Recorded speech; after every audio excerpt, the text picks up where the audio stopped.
silang menyilang dari bahan daun lontar yang membentuk sesuatu yang indah dan menarik hingga menjadi apek. Apek merupakan bahasa Bugis yang berarti tikar, yang merupakan hasil kerajinan rakyat Sidendeng Rapa.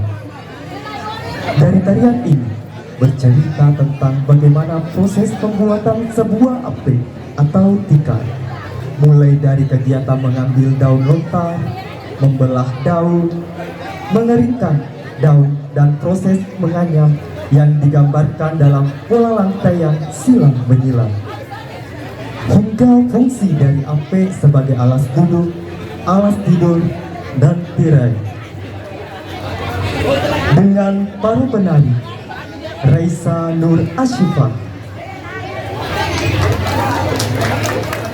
Andi Haira Malika, Aziza Rahma, Nesya Azalia Nuski, Adara Syafira Lutfi,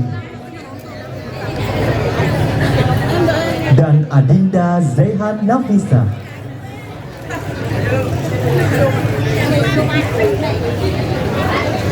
Inilah dia dari persembahan UPT SD Negeri 2 Rapang di bawah bimbingan Bapak Dr. Andes Muhammad Tahir MSI.